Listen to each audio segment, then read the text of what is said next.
Oke, baik. Bismillah. Assalamualaikum warahmatullahi wabarakatuh. Alhamdulillahirabbil alamin. Wa bihi nasta'in wa ala umurid dunya waddin.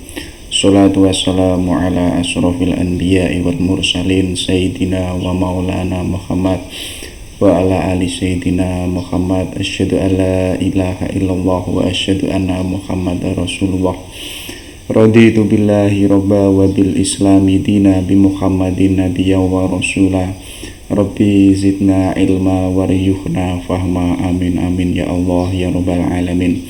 Allahumma rizukna ya Rabbi fahma nabiyina wa khifdul mursalin wa ilhamal malaikatil muqarrabin. Allahumma arinal haqqa haqqa warzuqna tiba'ah wa arinal batila batila warzuqna istinabah. Oke, baik teman-temanku semuanya yang saya hormati, kita lanjutkan kajian kita pada hari ini. Karena berhubung ini hari Minggu, kita tancap gas lagi untuk mempelajari kasanah-kasanah yang sudah ada. Karena memang tugas kita itu hanya mencari ilmu, hanya menambah ilmu. Jadi urusan nanti kita pinter atau kita bisa atau tidak bisa itu bukan wilayah kita, itu adalah wilayahnya Tuhan. Wilayah kita atau wilayah kemanusiaan itu adalah hanya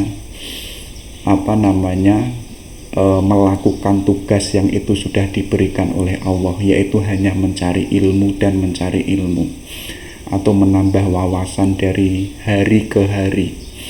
Jadi nanti puncaknya kita yang kita dapatkan apa, itu adalah wilayahnya Tuhan. Yang penting rumus pertama adalah kita sudah berusaha untuk mencari ilmu, dan itu secara tidak langsung itu sudah sesuai dengan apa yang sudah diperintahkan oleh Allah, yaitu apa?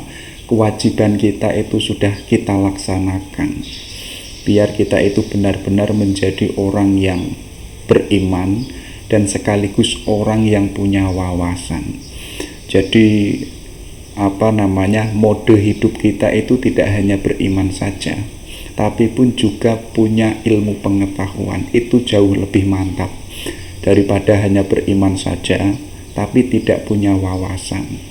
Kenapa kok demikian? Karena rumusnya itu harus berilmu dulu, baru keimanan kita itu akan utuh, akan kuat.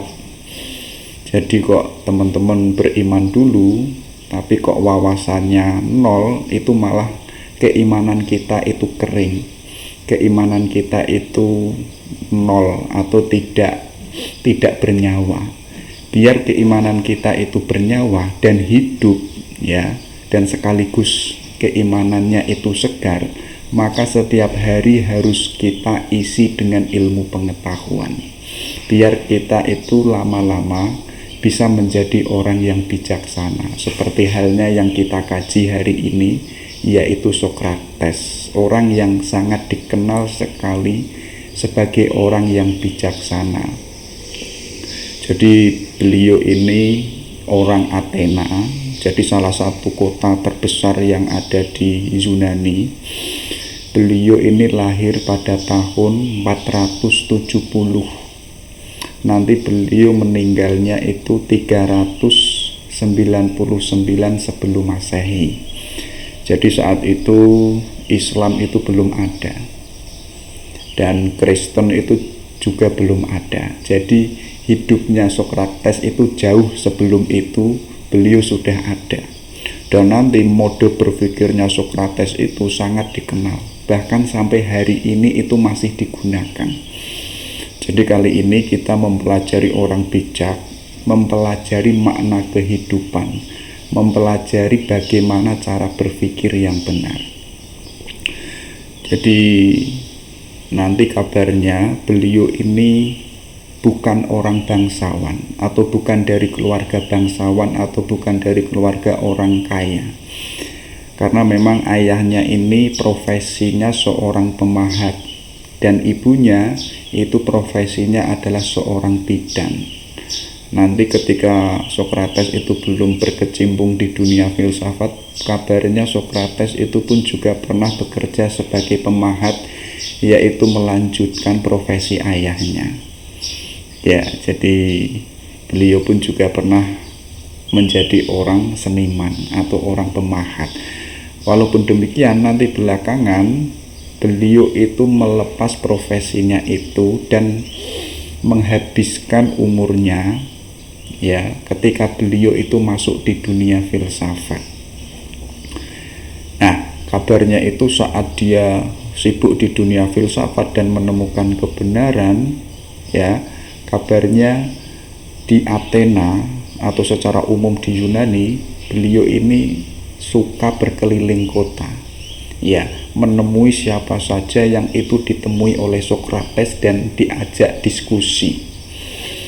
Bahkan oleh para prajurit diajak diskusi, para seniman diajak diskusi, anak muda, anak orang tua dan lain sebagainya, semuanya ditemui untuk diajak diskusi. Ayo kita mikir, ayo kita mengembangkan ilmu pengetahuan. Nah, itu kan nanti dikenal oleh muridnya yang namanya Cicero.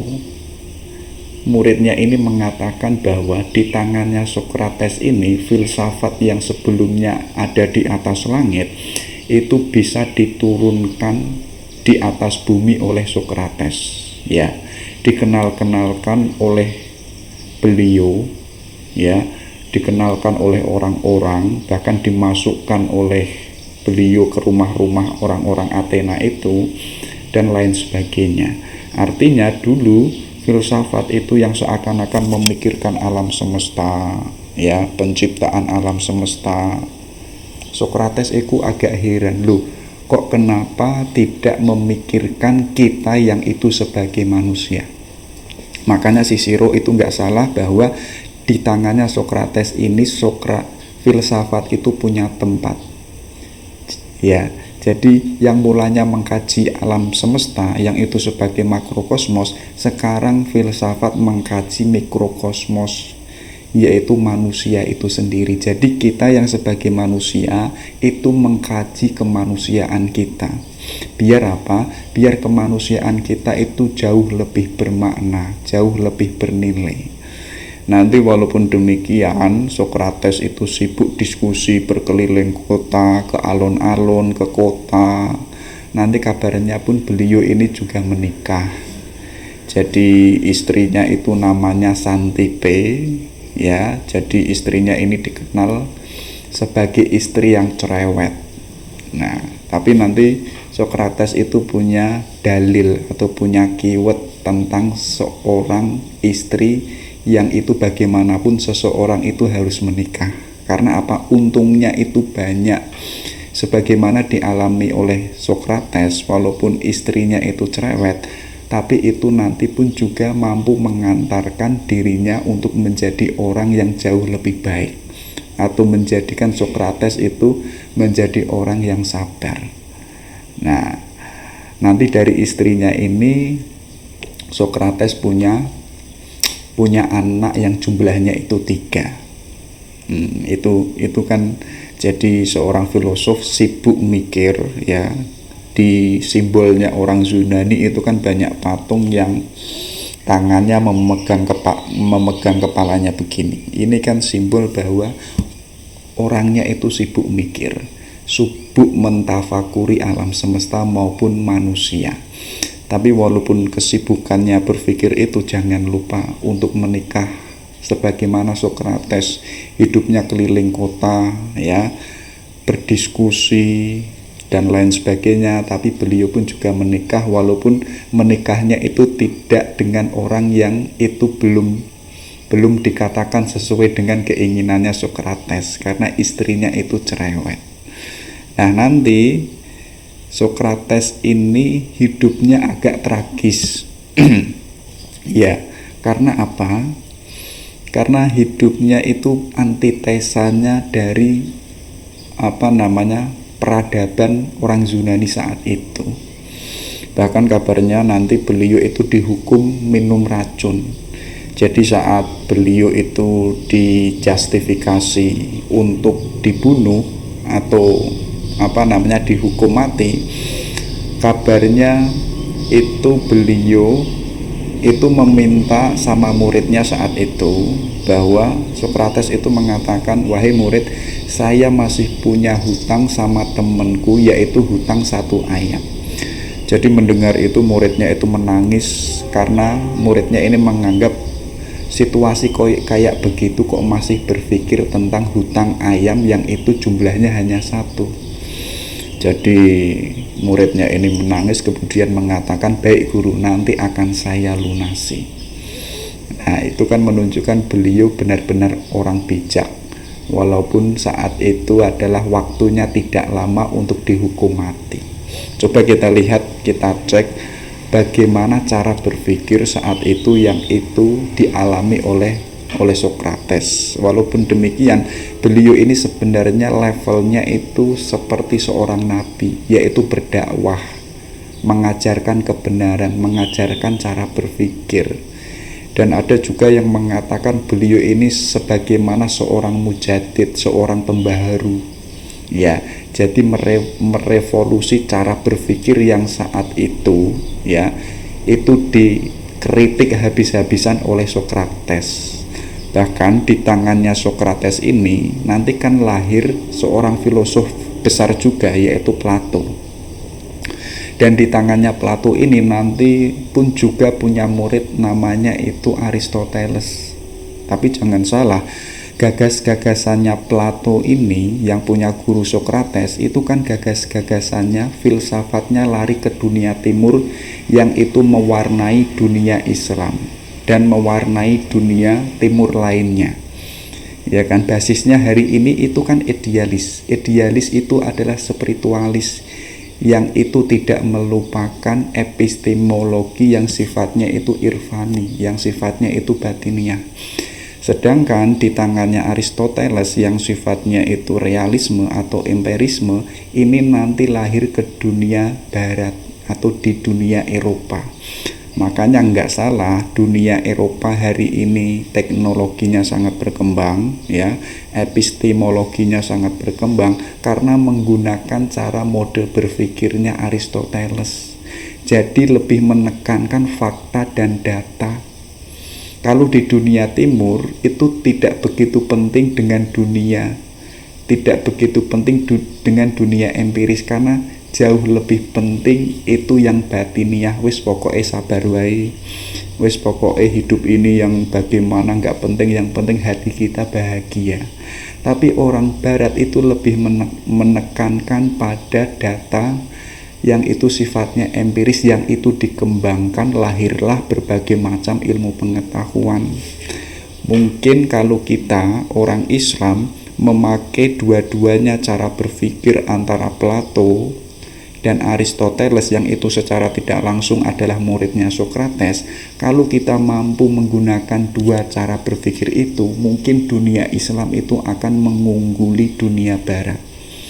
Ya kan? Kenapa kok kita hari ini kalah atau hari ini kita terbelakang?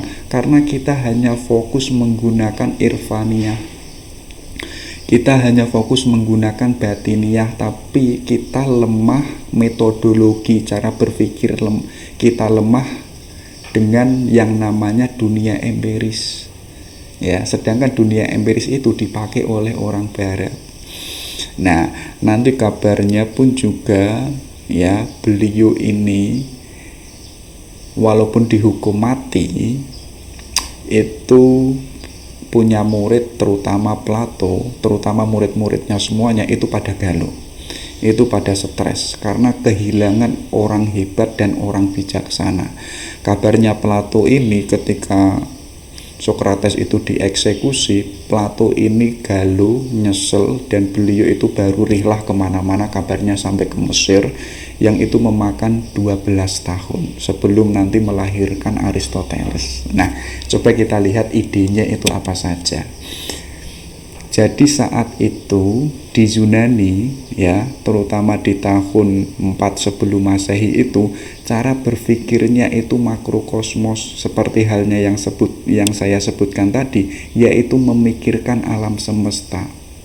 ya, memikirkan esensinya alam semesta ini apa, substansinya alam semesta ini apa.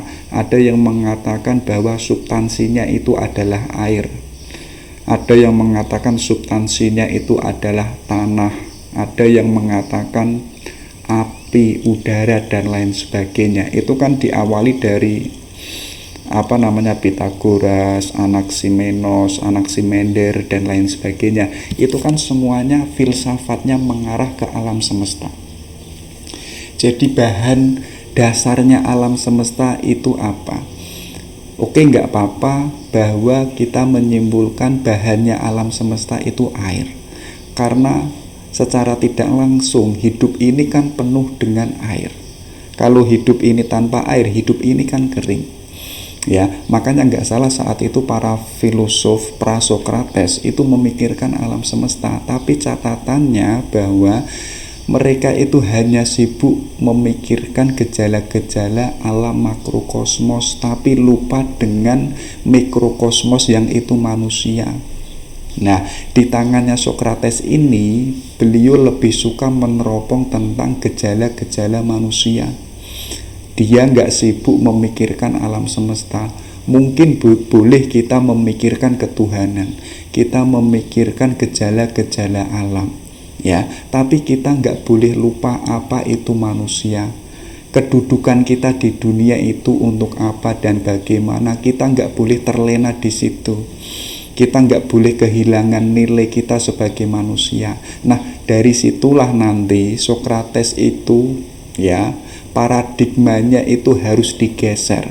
Yang mulanya paradigmanya itu mengarah ke atas langit, ke alam semesta, sekarang paradigmanya itu digeser, yaitu mengarah ke manusia, terutama adalah diri kita sendiri. Nah, dari situlah nanti Sokrates mengkaji perilaku manusia, baik itu moral, baik itu akhlak, baik itu perilaku, dan termasuk itu adalah pengertian-pengertian yang dipahami oleh manusia. Hari ini kita kan mengetahui apa itu kebaikan, apa itu keindahan, apa itu nilai. Coba dicek ya, pemahaman kita tentang kebaikan, apakah itu sudah kebaikan? Apakah itu sudah kebaikan? Jangan-jangan kebaikan yang kita pahami itu hanya mengikuti kebaikan yang dipahami oleh orang lain. Jadi kita nggak boleh yang namanya hanya mengikuti, tapi pun kita harus mengkaji kita sebagai manusia, termasuk mengkaji pengetahuan kita yang itu sudah kita pahami, ya, termasuk keindahan, nilai.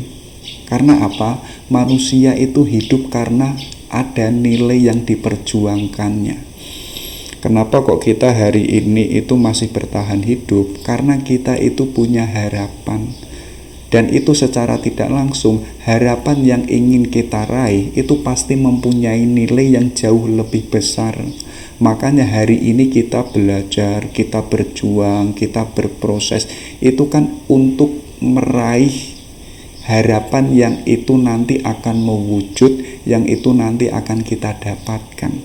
Tapi coba cek ya, pemahaman kita tentang nilai, apakah itu sudah kebaikan, apakah itu sudah menjadi kebenaran. Nah, itu dikaji oleh Sokrates. Tidak hanya mengkaji gejala manusia tentang perilaku manusia saja, tapi pun juga mengkaji pengetahuan manusia. Apakah pengetahuannya manusia itu sudah baik? Apakah sudah tepat? Nah, jadi beliau mencoba menggeser paradigma yang mulanya itu alam semesta, kemudian itu mengkaji manusia itu sendiri. Karena apa? Mengkaji manusia itu jauh lebih penting daripada mengkaji alam semesta. Jadi kalau kita itu hidup hanya mengkaji wilayah-wilayah ketuhanan, seperti halnya seorang mutakalimin yang itu mengkaji sifat-sifat Tuhan, mengkaji keberadaan Tuhan, tapi kok kita lupa mengkaji manusia, kita lupa kedudukan kita sebagai manusia. Artinya hidup kita tidak punya nilai, hidup kita tidak punya tidak punya nilai kebaikan maupun keindahan, karena kita lupa diri kita sebagai manusia, karena kita sibuk mengkaji Tuhan. Tidak ada salahnya kita mengkaji Tuhan, tapi pun juga itu harus mengefek pada perilaku kita yang baik, harus mengefek pada pengertian-pengertian kita, terutama tentang kemanusiaan kita sendiri. Jadi coba kita cek, kita pertanyakan kemanusiaan kita itu bagaimana dan seperti apa, dan juga pengetahuan kita itu sudah baik atau sudah benar. Coba semua itu dipertanyakan, biar kita itu menjadi manusia yang seutuhnya, biar kita menjadi manusia yang punya nilai, yang tahu posisi kita di mana.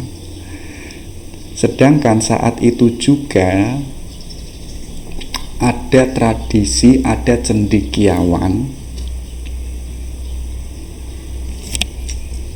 yang itu dikenal sebagai maaf yang itu dikenal sebagai, suara saya habis yang itu dikenal sebagai kaum sofis. Jadi kaum sofis ini kaum cendekiawan, orang pinter, seorang pendidik yang merasa bahwa semuanya itu diketahui oleh orang sofis. Jadi apa-apa itu orang sofis itu tahu.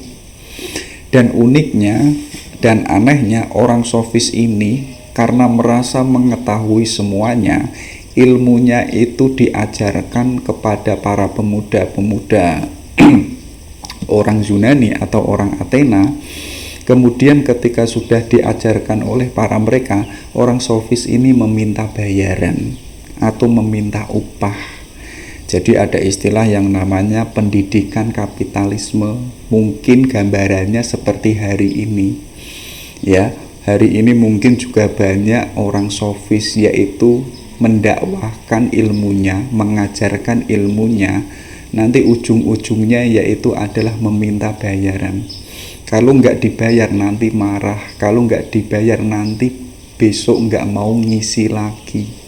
Nah, kalau ada orang yang modelnya seperti itu sama halnya seperti halnya kaum sofis, orang pinter, seorang cendekiawan yang merasa mengetahui semuanya, tapi ilmunya ini diajarkan kepada orang-orang, tapi meminta upah, meminta bayaran.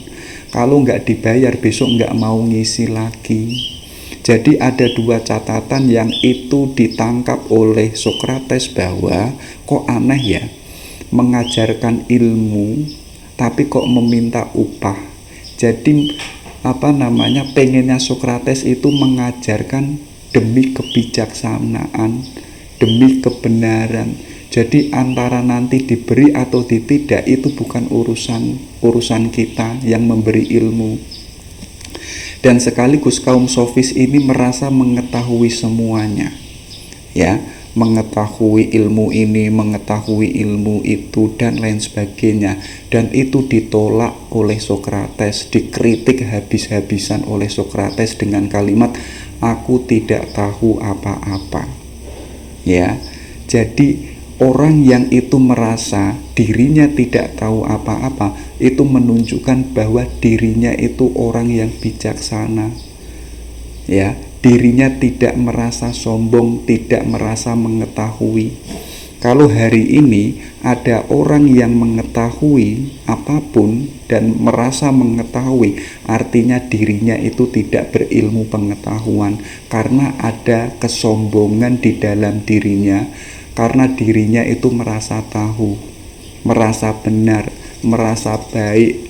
Ya, itu kan penyakit orang mencari ilmu. Salah satu penyakitnya kan merasa tahu. Kalau dirinya kok sudah merasa tahu, akhirnya dirinya itu merasa cukup dengan ilmu pengetahuan. Sedangkan di dunia ini ilmu itu sangat banyak.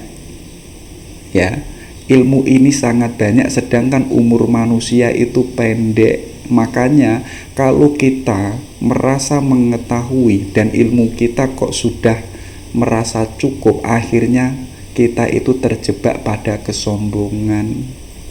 Nah, itulah nanti yang dikritik oleh Sokrates. Nggak mungkin orang itu mampu mengetahui semuanya. Jadi beliau mengatakan, aku ini tidak tahu apa-apa. Jadi orang yang tidak mengetahui apa-apa atau merasa tidak tahu, ini akan melahirkan rasa keingintahuannya untuk selalu belajar, untuk selalu mencari ilmu, untuk selalu menambah wawasan, karena dirinya itu merasa tidak tahu apa-apa. Bukti konkretnya apa? Bukti konkretnya orangnya itu senantiasa belajar. Entah itu di umur 30, entah itu di umur 40 tahun, di usia tua, hidupnya itu sibuk mencari ilmu karena dirinya merasa tidak tahu apa-apa. Sedangkan orang yang itu merasa tahu segalanya, biasanya hidupnya itu dia sudah tidak mau belajar karena merasa sudah mengetahui semuanya. Tapi hakikatnya dirinya itu bodoh karena sudah mandek belajar, tidak mau belajar, ya. Makanya kalau ada pendidik, ada ustadz hari ini yang mau mengajar tapi kok enggak mau belajar, hakikatnya dirinya atau ustadz itu adalah bodoh. Kenapa kok demikian? Ustadz yang sebenarnya atau ustadz yang bijaksana, kalau kita mengikuti dawuhnya Sokrates, itu adalah ustadz yang itu merasa tidak tahu apa-apa, dan dia mau mengajar dan sekaligus selalu senantiasa mau belajar. Jadi pendidik itu tidak hanya mengajar saja, tapi senantiasa mengajar, senantiasa belajar. Jadi mengajar dan belajar ini seperti halnya dua mata uang yang itu tidak bisa dipisahkan. Ya, itu mungkin yang relevan dengan Sokrates. Jadi aku ini tidak tahu apa-apa. Dengan begitu sekaligus Sokrates itu mengajarkan, ayo kita rendah hati, kita nggak boleh bangga dengan ilmu kita, karena ilmu ini di dunia ini luas, maka kita nggak boleh merasa tahu. Nah, jadi hari ini teman-teman, ya, kok melihat ada orang yang mengetahui semuanya, hakikatnya dia itu bodoh. Hakikatnya dia itu tidak bijaksana. Orang yang bijaksana itu adalah merasa sadar bahwa dirinya itu tidak tahu apa-apa. Dari situlah orang tersebut senantiasa untuk menambah ilmu, senantiasa untuk mencari ilmu.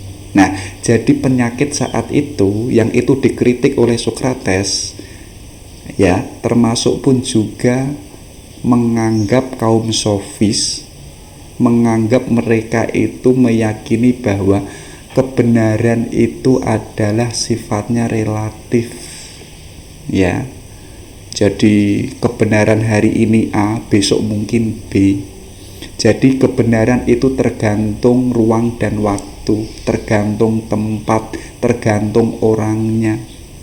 Makanya nggak salah, kaum sofis ini kan memanipulasi ilmu pengetahuannya untuk diajarkan kepada kaum muda, biar apa? Biar kaum sofis ini dianggap orang yang berilmu, ya, dan juga nanti biar mendapatkan upah dari orang-orang yang diajarkannya.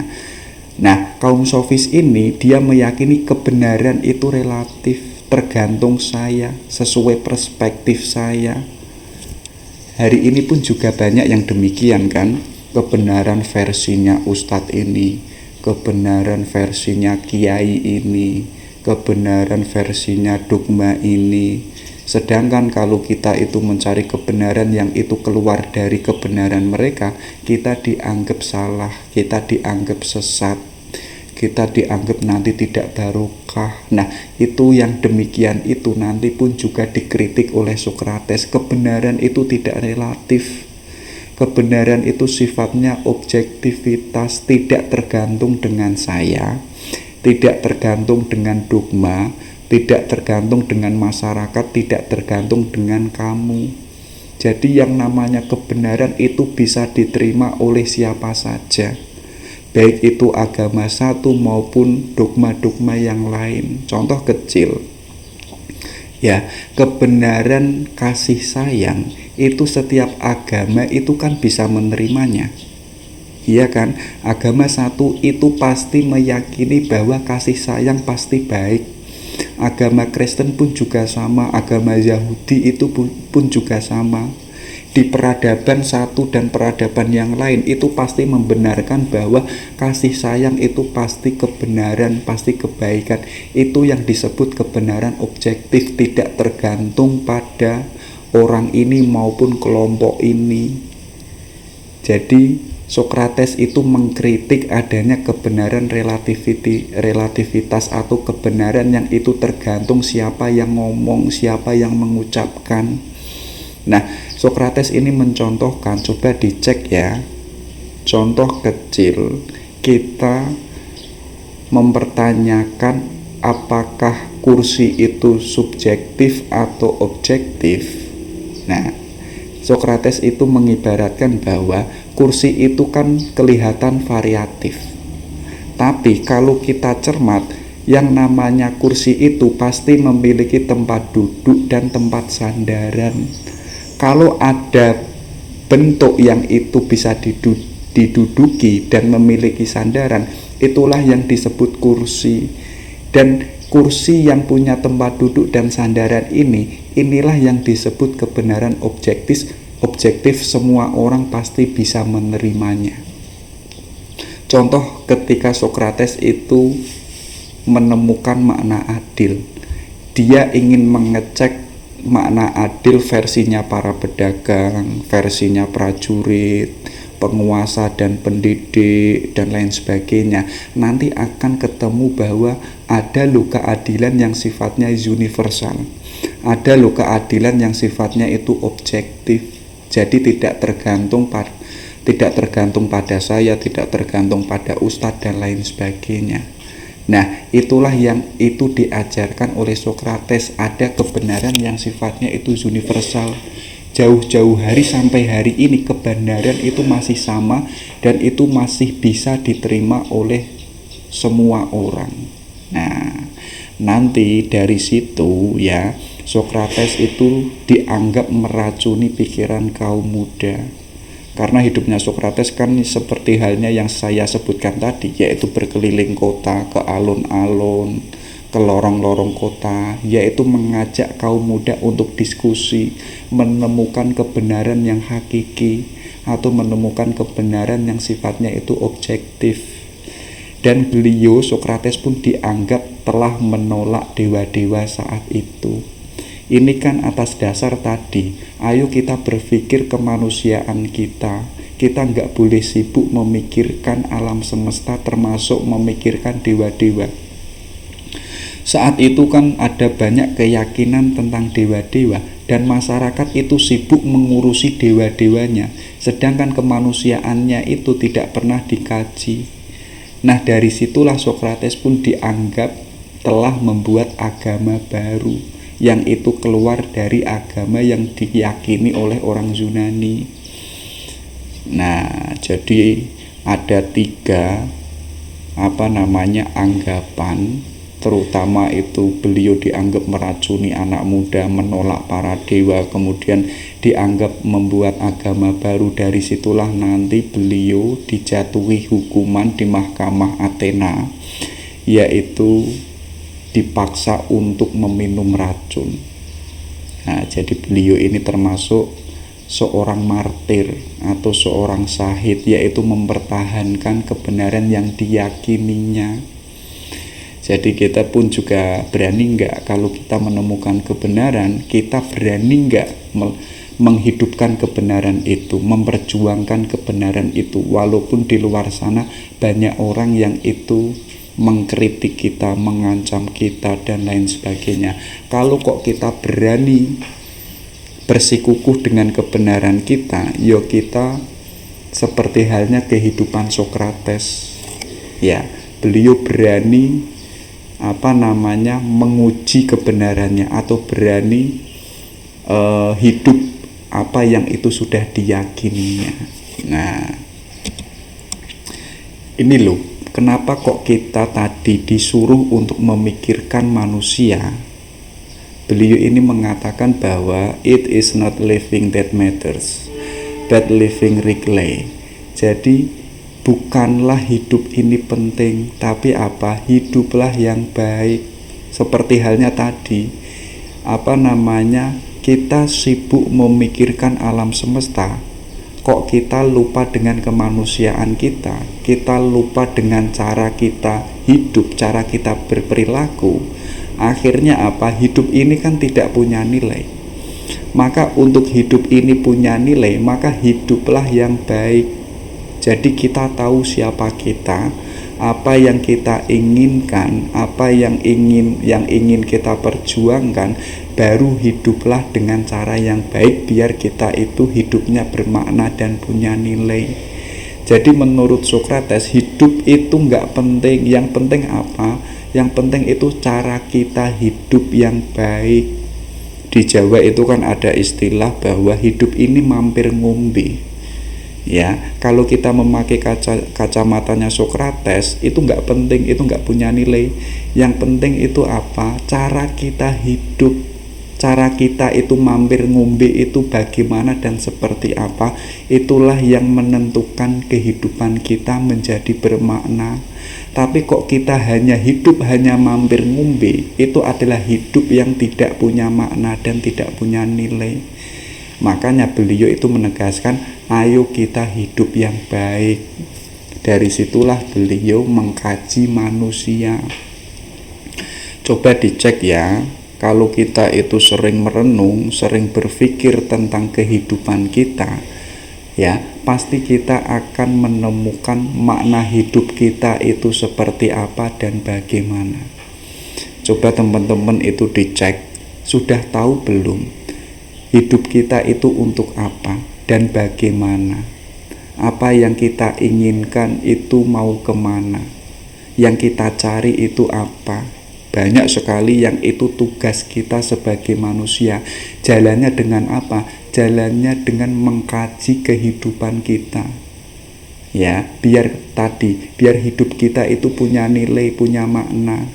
Jadi tidak hanya sekedar hidup, tapi sadar bahwa dirinya itu hidup. Nah, Socrates itu menegaskan bahwa kenalilah dirimu. Ini kan seperti halnya yang ada di Islam, ya kan, man arofa nafsahu. Barang siapa yang mengetahui dirinya, dia akan mengetahui Tuhannya. Socrates itu pun juga sama. Ayo kita kenali diri kita. Diri kita itu kayak apa dan bagaimana. Kita harus merenungi apakah hidup kita ini versinya teman kita, atau versinya ustadz kita, atau versinya masyarakat. Kita harus kita gali, apakah kita sudah hidup menjadi hidup yang apa adanya, yang itu versi kita. Makanya nanti di Apologia itu beliau mengatakan, a life that is not studied is a life that is not worth living. Jadi apa? Hidup yang itu tidak dipelajari adalah hidup yang tidak layak untuk dijalani. Ya, jadi kok kita tidak mengkaji hidup kita, tidak mempertanyakan perjalanan hidup kita, hakikatnya kita itu tidak layak untuk menjalani kehidupan. Karena apa? Karena hidup kita tidak pernah kita pelajari, tidak pernah kita uji. Dan hidup yang itu layak kita jalani ketika kita itu mempelajari kehidupan kita dulu. Kita mempertanyakan, saya ini siapa? Kita sudah tahu bahwa makna hidup apa yang saya perjuangkan, tujuan mana yang itu ingin kita raih, baru itu kita layak menjalani hidup. Ya kan, mungkin hari ini kita banyak menemukan, mungkin diri kita banyak mencari ilmu, tapi nggak tahu ilmunya nanti untuk apa. Contoh kecil, misalkan teman-teman punya pacar, coba dicek ya, saya punya pacar itu untuk apa, mau kemana, yang saya raih itu apa. Kalau tidak bisa menjawab itu, maka buanglah pacar itu, karena tidak bernilai untuk kehidupan kita. Tapi kok kita punya pacar, tahu arahnya mau kemana, hidup kita mau dibawa kemana, kalau bahasanya anak muda, dan nilai apa yang itu ingin kita perjuangkan, maka pacar itu layak untuk kita jalani bersama kita. Tapi kok kita nggak tahu, ya sudah, kita mendingan single saja untuk kembali menemukan hidup kita, biar hidup kita itu bermakna. Nah, beliau pun juga menegaskan bahwa biar kita itu tidak terjebak, beliau mengatakan hakikat manusia itu tidak ditentukan oleh embel-embel yang ada di luar diri kita. Semua hal yang ditambahkan dari luar manusia adalah kosong dan hampa. Jadi hari ini kita punya apa yang sifatnya itu ada di luar diri kita, yang itu menempel di diri kita, itu adalah tambah-tambahan yang sifatnya kosong dan hampa, itu tidak hakiki. Sokrates mengibaratkan seperti pangkat. Pangkat itu bukan esensi kemanusiaan. Kekayaan, kemasyhuran, kita kaya itu sebenarnya bukan tujuan puncak, bukan esensial bagi manusia. Bahkan kita punya uang, punya kekayaan, kadang itu malah menjadi sumber penderitaan. Banyak sekali kan. Artinya apa? Hidup kita itu tergantung pada kekayaan, pada pangkat, pada kemasyhuran. Jadi kita nggak boleh tergantung sesuatu yang itu ada di luar diri kita, karena sifatnya itu kosong dan hampa, itu tidak esensial. Nah, rumusnya bahwa kebajikan itu adalah hal yang paling berharga di antara semua yang dimiliki oleh manusia. Kita punya pangkat, kita punya kekayaan, kemasyhuran, kita punya cewek, kita punya punya mobil, kita punya ini dan lain sebagainya. Itu semuanya tidak berharga, tidak mempunyai nilai. Karena apa? Sifatnya itu hanya menempel di dalam diri kita yang suatu saat itu pun juga akan hilang. Entah itu jangka waktu yang tepat atau jangka waktu yang cepat maupun jangka waktu yang lama, pasti yang namanya barang-barang yang menempel pada diri kita itu pasti pun juga akan hilang. Bahkan orang yang kita cintai atau pacar teman-teman yang dianggap itu adalah nilai paling tertinggi di dunia ini, itu pun juga pasti akan akan hilang dari kehidupan kita, ya. Nah, beliau menegaskan yang paling utama, yang paling berharga itu adalah kebajikan, kebaikan. Itulah yang nanti menjadikan kehidupan kita itu bernilai, berharga. Jadi kok kita punya pangkat, kita punya kekayaan, tapi kok kita nggak punya kebajikan, artinya diri kita itu tidak bernilai. Nanti malah pangkat itu menjadi cobaan, kekayaan itu menjadi cobaan, kemasyhuran itu menjadi cobaan. Jadi satu-satunya yang itu tidak terikat dengan kita, atau sesuatu yang itu bukan di luar diri kita, itu adalah kebajikan, kebaikan yang harus dimiliki oleh manusia. Nah, agar kita bisa menemukan kebajikan itu, jalannya adalah dengan Socratic method. Yaitu apa? Suatu pembelajaran yang itu dilakukan dengan diskusi, dengan percakapan, dengan perdebatan, ya. Baik itu dilakukan dengan satu orang maupun dua orang, yang penting ada lawan pembicaraan. Jadi ayo kita diskusi untuk menemukan pengetahuan yang itu jauh lebih baik. Karena apa? Mungkin pengetahuan kita hari ini ada yang salah, atau mungkin pengetahuan kita itu sudah banyak, mungkin pengetahuannya itu butuh direkonstruksi. Caranya dengan apa? Dengan diskusi. Berani enggak?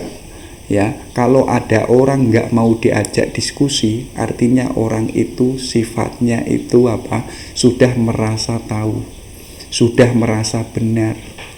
Jadi kok sudah merasa benar dan sudah merasa tahu dan tidak mau diajak diskusi, artinya dirinya itu sombong. Biar kita tidak terjebak pada rasa kesombongan, ayo kita diskusi, ayo kita rekonstruksi pengetahuan-pengetahuan kita yang sudah kita pahami. Mungkin ada beberapa pengetahuan kita yang itu salah, yang itu tidak relevan. Nah, dasarnya Sokrates apa? bahwa semua orang itu sebenarnya punya potensi untuk mengetahui kebenaran dan mengetahui kebaikan, serta bisa terjebak pada kesalahan.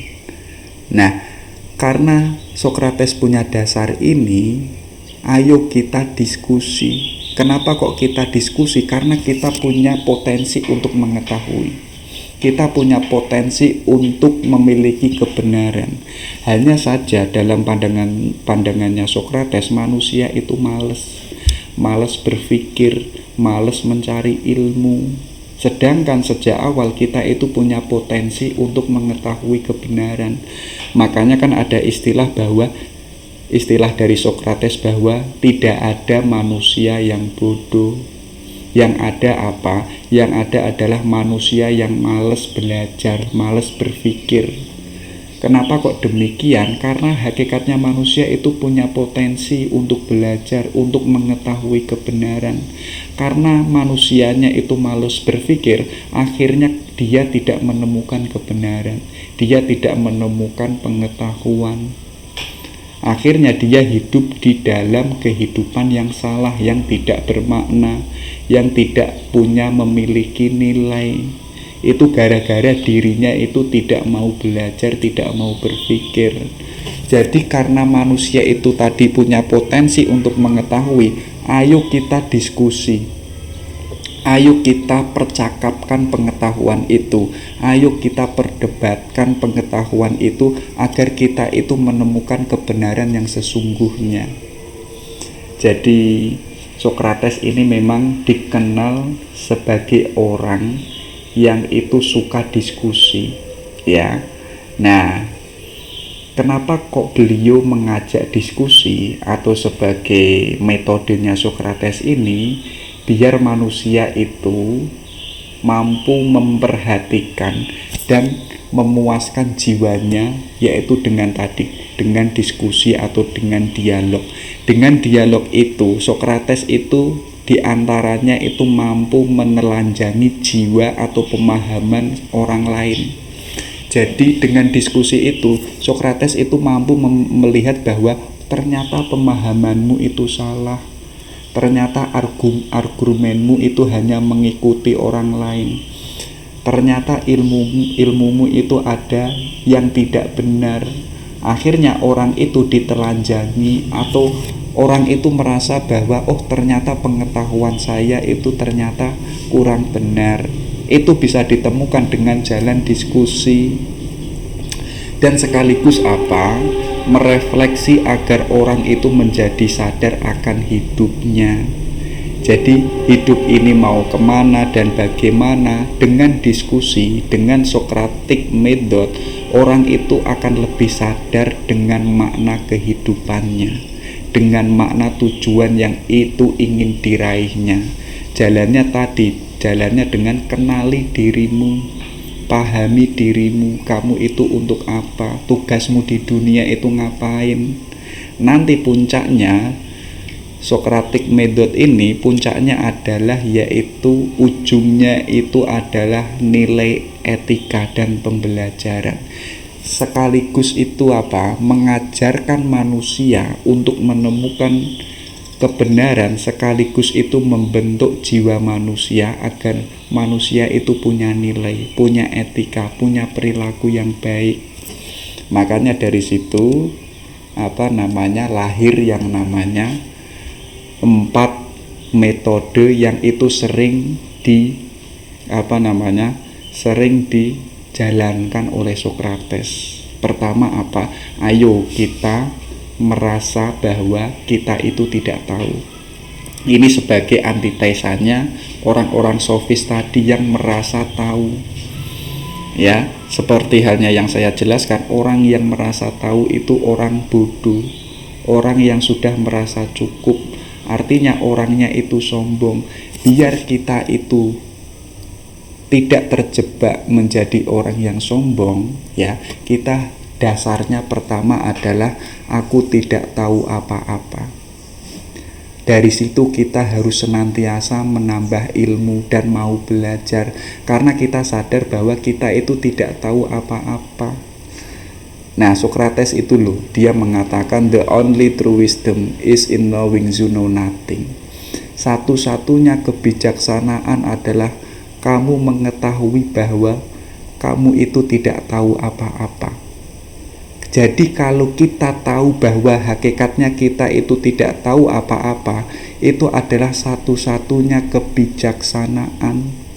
Artinya dirinya tidak sombong, dirinya rendah hati, karena dirinya itu merasa tidak tahu apa-apa. Kalau efek baiknya apa? Kalau orang merasa tidak tahu, hidupnya itu kan ada peluang besar untuk bisa jauh lebih berkembang. Contoh kecil, kita menyadari ternyata saya ini orangnya pemarah, dan saya sadar itu. Akhirnya saya akan berusaha untuk menjadi orang yang tidak pemarah atau tidak orang yang marah-marah. Tapi kok ada orang setiap hari marah-marah, artinya dirinya itu tidak sadar dengan dirinya yang seorang pemarah. Entah bagaimanapun, mungkin sampai seumur hidupnya, dia akan menjadi orang yang pemarah. Tugasnya marah-marah dan lain sebagainya. Karena apa?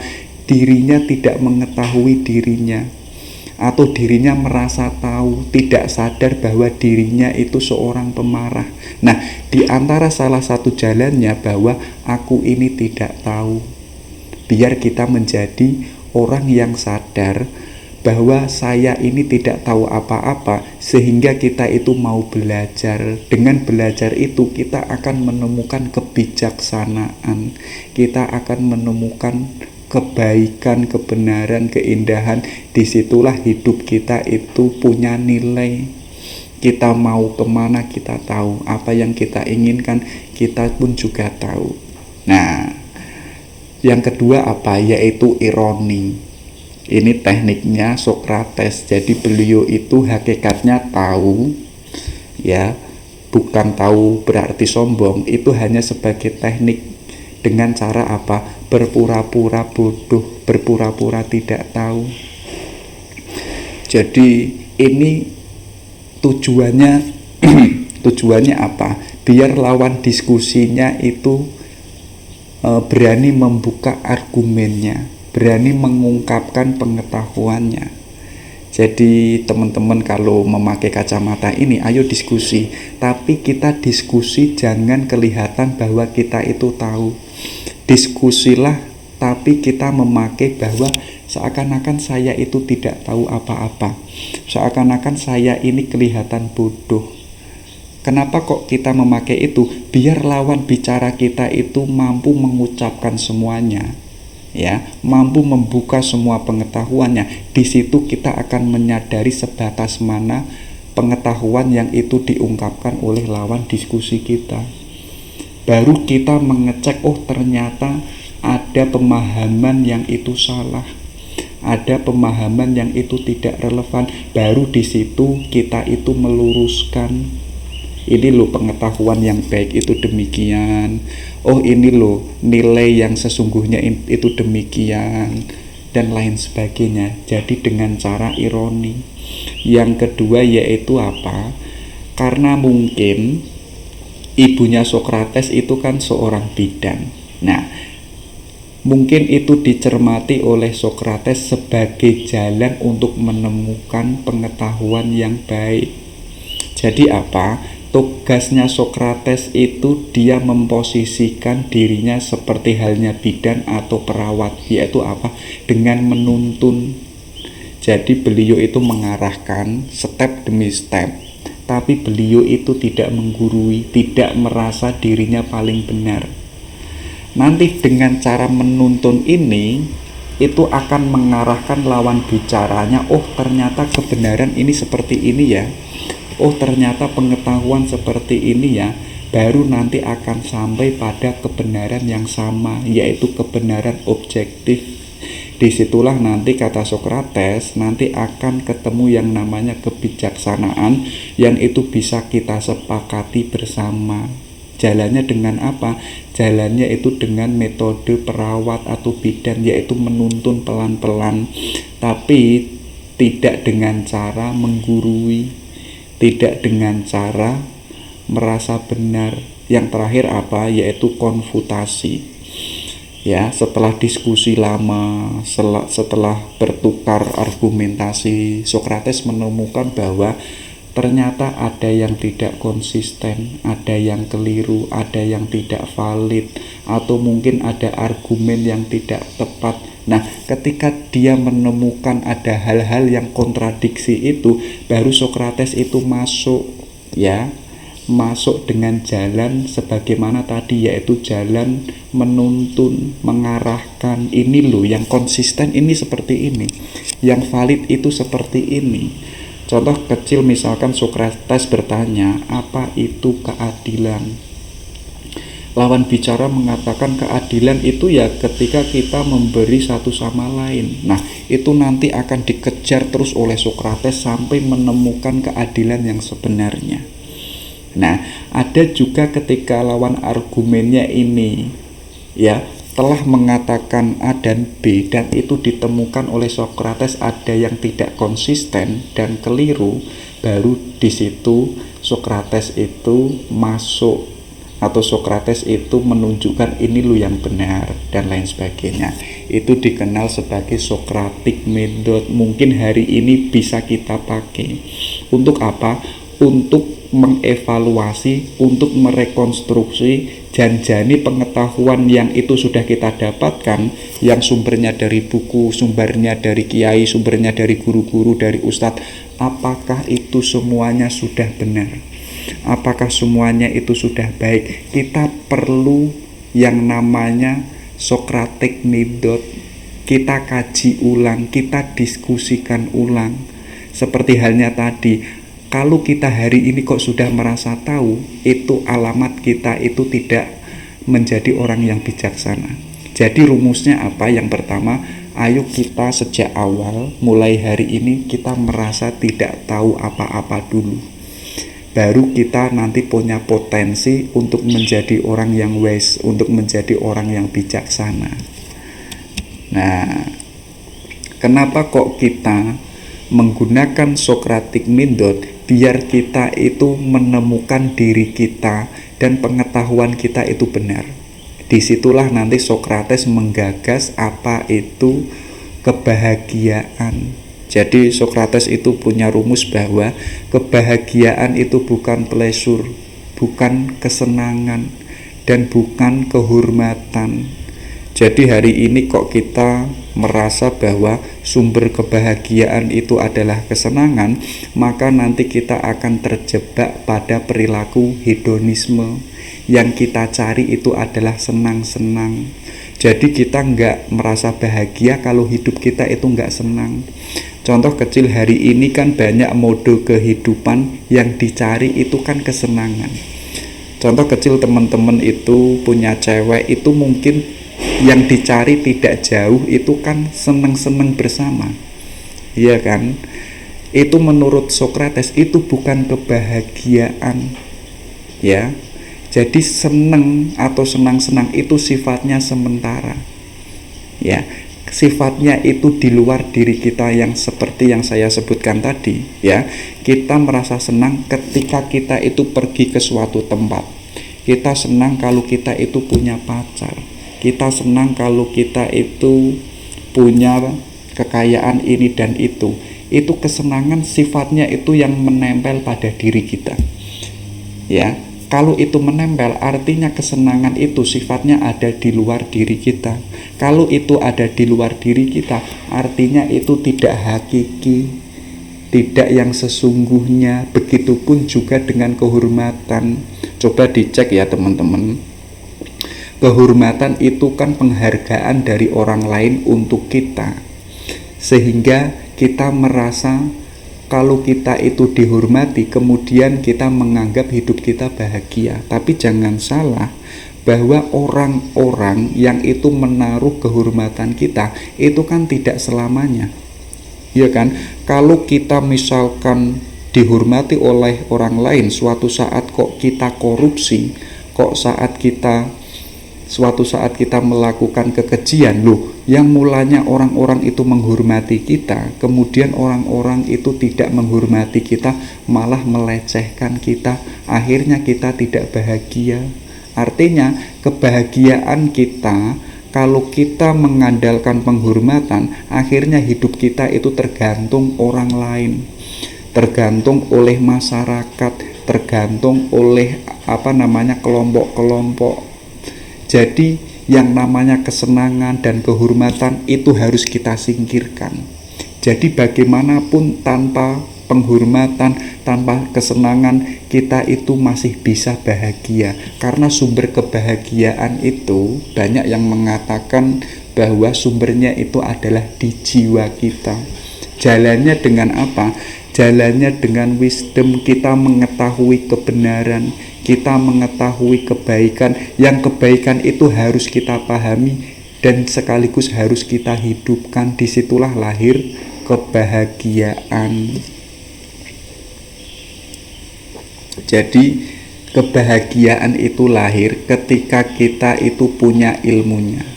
Nah, di situ dijelaskan bahwa tujuan manusia hidup itu sesungguhnya itu adalah mencari kebahagiaan, bukan mencari kesenangan, bukan mencari pangkat, bukan mencari kemasyhuran. Jadi tujuan puncaknya manusia kita hidup, ya, itu adalah agar kita itu bahagia. Di Islam itu kan jelas bahwa kita selalu meminta doa agar kita bahagia dunia dan akhirat. Ya kan? Jalannya dengan apa? Jalannya dengan hasanah, dengan kebaikan. Sebagaimana Sokrates bahwa jalan untuk agar manusia itu bahagia, maka manusia harus tahu apa itu keutamaan yang disebut itu arate. Ya, keutamaan itu apa yang harus kita perjuangkan, apa yang harus kita lakukan, apa yang harus kita raih. Jalannya dengan apa? Jalannya dengan pengetahuan atau epistemologi. Jadi bahwa semakin orang itu punya ilmu, itu semakin dirinya itu bahagia. Tapi kok ada orang punya ilmu kok dirinya itu suka galuh, suka marah-marah, suka suntuk dan jutek, artinya ilmunya itu belum utuh, ilmunya itu belum optimal.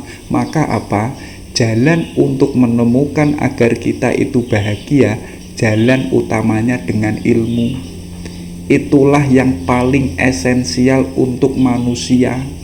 Jadi hari ini kita kok males golek ilmu, kok males mencari ilmu, atau yang dicari itu adalah barokah, itu adalah kesalahan besar.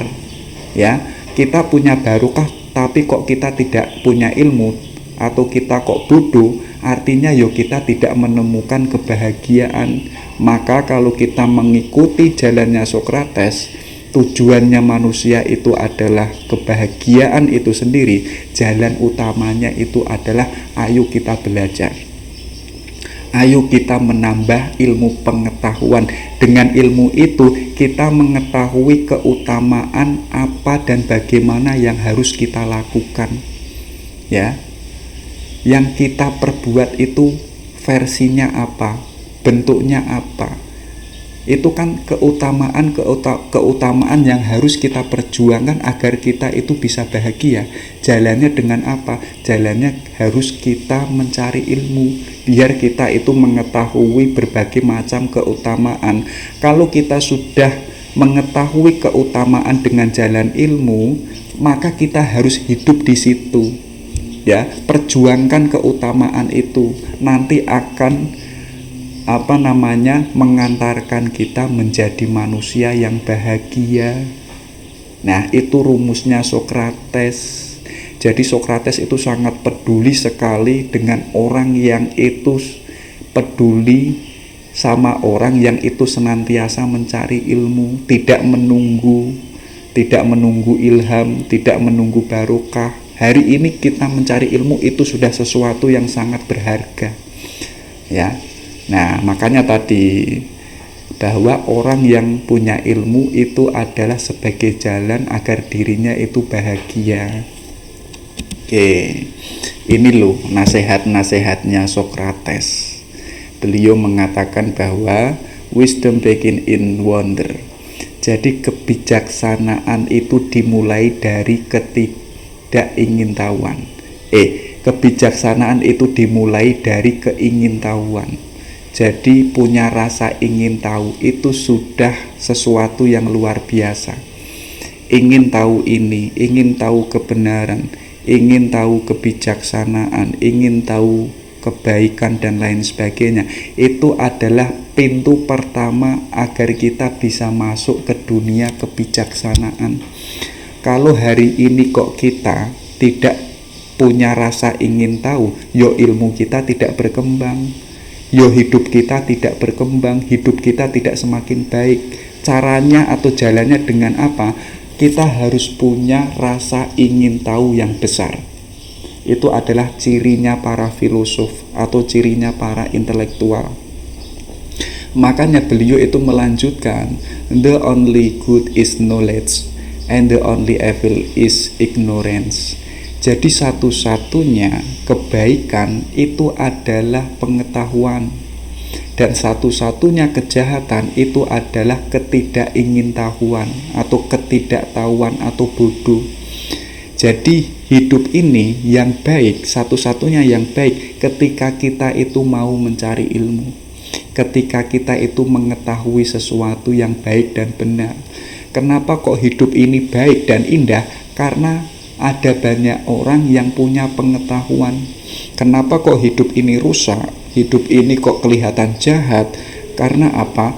Karena manusianya itu tidak punya ilmu. Manusianya tidak mau belajar. Manusianya tidak mau menambah wawasan. Jadi apa? Satu-satunya kebaikan itu adalah pengetahuan. Dan satu-satunya kejahatan itu adalah ketidakingintahuan atau kebodohan.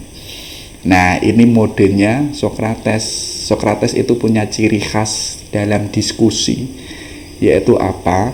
Saya itu tidak dapat mengajar kepada siapapun dan apapun.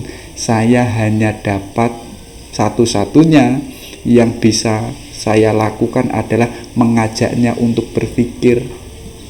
Jadi mengajak berpikir itu jauh lebih penting daripada kita itu memberikan pengetahuan. Hari ini modelnya pendidikan itu kan mengajarkan, memberikan pengetahuan, tapi lupa mengajarkan berpikir. Itu sebenarnya kesalahan besar. Tapi Sokrates punya dalil, saya itu hanya mampu mengajarkan, ayo kita sama-sama berpikir, biar semua orang satu sama lain itu mampu menemukan kebaikan dan kebenarannya masing-masing. Jadi walaupun saya setiap hari memberikan pengetahuan, tapi kok orang yang saya berikan pengetahuan itu tidak bisa berpikir, itu sama saja konyol. Lebih baik apa? Ayo kita mengajarkan mereka cara berpikir yang baik dan benar. Biar mereka itu sidik-sidik, biar tidak ngintil, tidak ngawur, tidak mengikuti saja. Biar punya pikiran yang kritis, inovatif maupun kreatif. Nah, jadi kalau kita seorang pendidik atau seorang dosen, ayo kita mengajak mereka, mengajari, ayo kita berpikir. Di balik kita itu mengajari ilmu. Nah, ini tadi yang saya sebutkan bahwa istrinya Sokrates itu kan cerewet, ya. Walaupun demikian, Sokrates itu punya dalil bahwa be all means marry. If you get a good wife, you'll become happy. If you get a bad one, you'll become a philosopher. Jadi bagaimanapun menikahlah. Jika kamu mendapatkan istri yang baik, kamu akan bahagia. Jika kamu mendapatkan yang jelek, kamu akan menjadi filosof.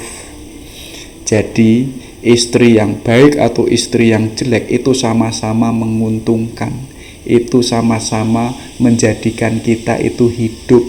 Kalau istri kita baik, ya kita bahagia. Tapi kok istri kita kok ternyata kok jelek, ternyata kok pesek misalkan dan lain sebagainya, kok cerewet sebagaimana Sokrates, ya kita akan menjadi filosof, kita akan menjadi seorang filsuf. Mungkin gara-gara istrinya Sokrates cerewet tiap hari diomel-omeli, mungkin dari situ kan Sokrates mungkin berpikir ya, wah ini adalah jalan satu-satunya untuk bisa saya menjadi seorang filosof. Nah, jadi teman-teman, carilah istri yang cerewet, carilah istri yang jelek, carilah istri yang yang biasa-biasa saja. Mungkin itu bisa mengantarkan teman-teman untuk menjadi seorang filosof. Itu dawuhnya Sokrates. Terakhir, ini hubungannya dengan tadi, dengan kebahagiaan. Beliau mengatakan makanan enak, baju indah, dan segala kemewahan, itulah yang kau sebut kebahagiaan. Namun aku percaya suatu keadaan di mana orang tidak mengharapkan apapun adalah kebahagiaan tertinggi. Jadi kebahagiaan tertinggi itu bukan tergantung sesuatu yang ada di luar diri kita, seperti makanan enak, baju indah, kemewahan, mobil sport, mobil Robicon, istri yang cantik, cewek yang cantik. Kebahagiaan itu bukan ada di situ. Ya, kebahagiaan itu letaknya ada di dalam jiwa kita, ada di dalam diri kita, di mana diri kita itu tidak mengharapkan apa-apapun yang ada di luar diri kita. Kita merasa cukup, kita merasa sudah selesai dengan diri kita. Disitulah kebahagiaan tertinggi. Ya, kita kok hari ini masih sibuk mencari sesuatu yang ada di luar diri kita, mencari pangkat, mencari kemewahan, mencari istri yang A, yang B, mencari cewek yang itu dan ini. Itu menunjukkan bahwa diri kita belum cukup. Kalau diri kita itu belum cukup, artinya diri kita belum bahagia. Nah, disitulah beliau kan menegaskan, aku itu sangat percaya suatu ahwal di mana orang itu sudah tidak mengharapkan apapun, itu adalah kebahagiaan tertinggi. Itu adalah menurut Sokrates. Oke, itu dulu ya. Kita cukupkan. Wabillahi taufik wal hidayah. Assalamualaikum warahmatullahi wabarakatuh.